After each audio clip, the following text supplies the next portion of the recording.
Hello out there. Welcome to our podcast today. This is Coach EJ, Eric Johnson, the brand. And this is Coach Aaron Thigpen, no initials, the source. Well, AT, I guess, but no call. AT's all right. You know, Aaron, I don't know if I ever called you AT. You know, I may have to break that out once in a while. Today's podcast, defining the rest day. I think it's a timely subject because a lot of our athletes that we deal with right now, our spring athletes, are in season. And a lot of them don't know how to navigate rest and what they should be doing on those recovery days and what they should look like. So let's just take a few brief minutes to talk about that. There's I think 2 or 3 types of rest. There's active rest.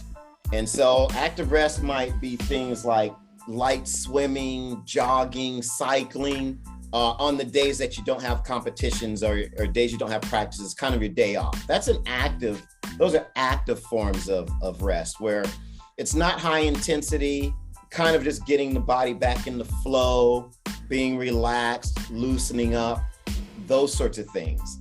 I think those are probably the most common that athletes think about when they're thinking of active rest.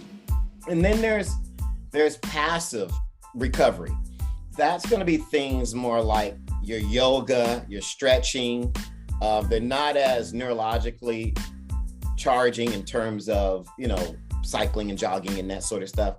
But they're just kind of, again, you're stretching, you're doing some yoga, you're loosening up, very easy things that you're going to do. The last one would be complete rest. Nothing, nada, niet. You absolutely do nothing. And sometimes, there's some athletes who can't do that, because they're just wound so tight and they feel like they do something. And there's others that just want to do that all the time. Right. And you gotta kind of, each type of recovery is going to be based on the level of activity, how your body's responding to that activity, and what works for you personally as an athlete. And it can change. It can change, from the beginning of the season. You might be able to do things that are more active because you're still going to have a lot of your training base underneath you, and you're going to have that energy. Whereas maybe get late in the season and you've had a grueling long season, you might just say, hey, look, I'm doing the complete form of recovery where I'm not doing nothing. And that's okay too. So you just got to kind of try each of them, see how your body responds, and then say, okay, that's going to be good for me. So that's kind of where I stand on it. Aaron, being a former athlete, and even now when I go out and work out and knowing how to recover, am I going to be actively recovering? Am I going to passive recover? Or I'm going to completely rest? Depends on how you feel that day. You can have said it any better. And I think a lot of young athletes, they need to understand that this passive recovery is kind of critical for, getting the body, especially in the middle of the season. And I think a lot of times when they have a high activity, they need to do some yoga to stretch out and get some of that lactic acid out of there, just to get it out of there. Because, that's so detrimental to us, performing at our highest rate, is having that lactic acid in our body. And I think a lot of... Go ahead. I was just going to say, and the good thing about passive activities, think of them as resetting the body. You're resetting the range of motion, you're resetting the flexibility, all of those things are great. So I completely agree with you. Yeah, I think they get, some athletes get lost in that, and I think that can lead to a faster recovery and into a greater performance too. And I always say this, pitchers, after the pitchers get done throwing, I'm just going to use a pitcher, for example. I think it's great to go cycle. I think it's great to go swim and to, just to get that broken up a little bit in there, because they are like high intensity, whole body moving, especially catchers. I think about those two positions a lot, because they are putting a lot of stress on their joints. And I think having that ability to swim or cycle and getting the blood flowing into those joints right away leads to a better recovery. But I think players try to get on a routine and see how a routine works. You can also say, okay, on this day I had a high activity, I'm going to do this the first day.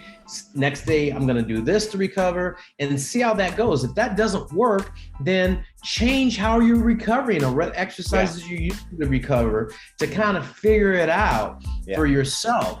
And then if that routine is good, stick to it. If you see your performance is enhancing, or your performance is being really steady and consistent, then stay to a routine and write down what you're doing in your journal, so you know how you're feeling. And I think a lot of athletes get lost in journaling, and you got to journal. I think it's so important, Aaron.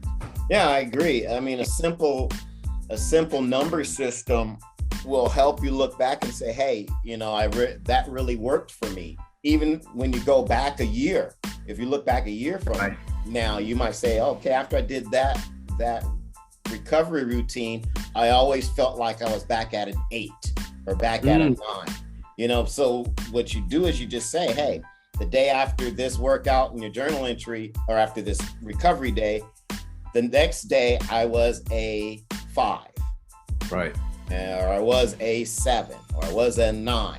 But, that's a very black and white way to kind of, I guess, quantify the success of the recovery modality. So I think journaling is a great way to dial in onto what works for you. And this way you don't forget. Because that's the thing is, if you try so many things and you're not really charting how successful they are, then you're fishing around. And you want something that's effective, because recovery, and you've said this,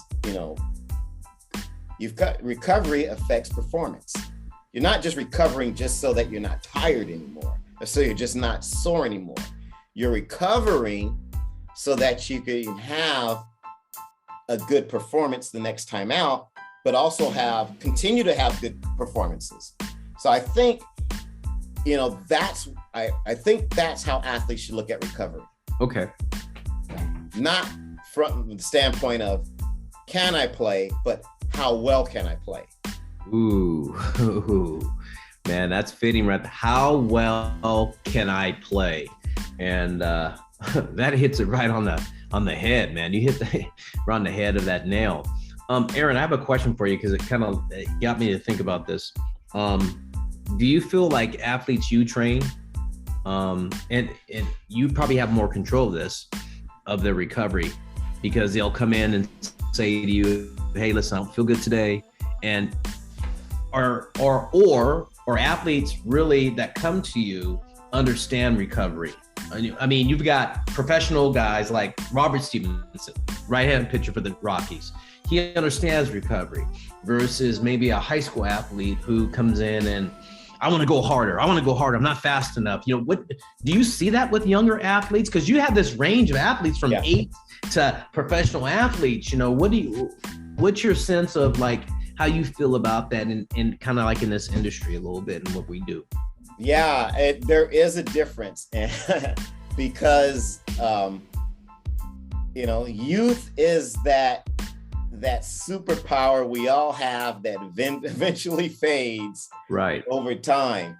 And the thing is, I always say, when you're a certain age, you're almost bulletproof, and you can do a lot of things. You can make a lot of mistakes, and the body is a wonderful thing that it protects us from ourselves, the idiocy within us.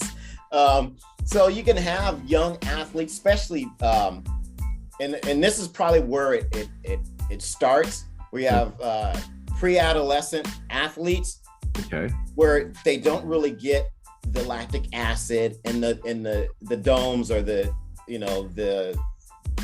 muscle onset after. So you can be, pre-adolescent, 10, 11, 12, and you can just go.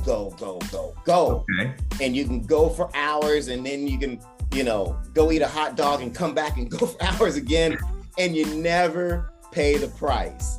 Right. And what happens is now athletes are competing in sports much younger, at 6 and at 7. So by the time they're 10, 11, 12, you've got this whole way of operating where you're not stretching, you're not resting, you're not thinking about recovery, because the body is like sprinkled with that pixie dust where you can just do everything all the time, all day. Right. So then puberty hits. Mother Nature comes for a visit, and now, I did this workout and I'm sore. I must be hurt. No, you're not hurt. You just experienced some muscle soreness for the first time because your body has changed. And so it really comes down to developing habits. Okay. And even though the athletes don't experience that at that, pre-adolescent age, you still want to institute those habits there, because then they become a way that they operate as an athlete moving forward. Like that. They just, when you do those things early, they just think, this is what I do as an athlete. Correct. Versus, this is what I have to do. And that's the distinction that I see, and that's the bridge that it's always hard to get that 12, 13-year-old over, because they're thinking, well, I didn't have to stretch before. I've been playing baseball, I've been playing football or soccer for the last 6, 7 years. I never had to stretch before. I never had to, ice down. I never had to do all these things. And it usually doesn't hit them until they've had an injury. Gotcha. So I think even just as young athletes and pre-adolescent, you just start to put that in the structure of their routines. And it doesn't have to be anything full blown, but you get them to start to, and again, I'm big on terminology. Maybe don't even call it recovery. Just say, hey, this is how we take care of our body as an athlete. Right. Plain and simple, and this is how an athlete takes care of their body. Whatever terminology you want to use, but you just don't say, hey, you have to warm down, you have to do this, you have to, you put it so that they understand it's just a course of what they do in being a high caliber, or in their pursuit of being a quality high caliber athlete. Now, when you get to high school, they get it more, because they've probably had an injury or two, seen some injuries, had the muscle soreness, that sort of thing.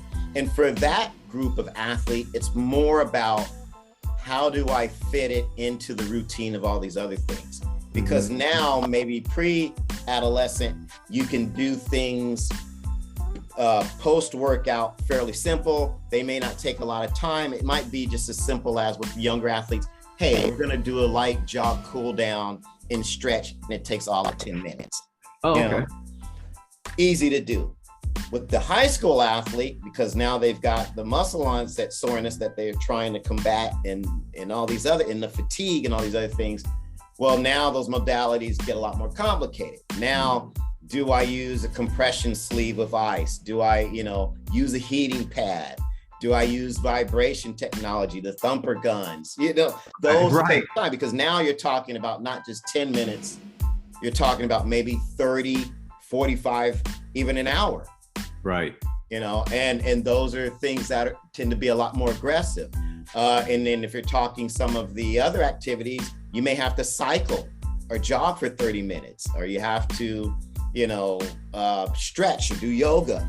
And those take more time, and they take more time out of a already busy day. And so how do they insert those things during the routines? And now they have to do that on days where they don't feel any ill effects. Because recovery isn't just when you're feeling tired and sore. Recovery is just a regular part of your routine. Even when you're feeling good, you still have to do your recovery. So true. So it just takes a different, Right. Obviously it becomes a greater part of your athletic cycle, but it also becomes more important. And so I think that's the biggest difference. Once you get to the collegiate and professional athlete, hey, basically your body is your career. Absolutely. And so at that point, you don't treat it like a job, because basically it is. Even you and guys in college, they're not paying you for your academics, they're paying you for your athleticism. And that's your commodity, that's your worth.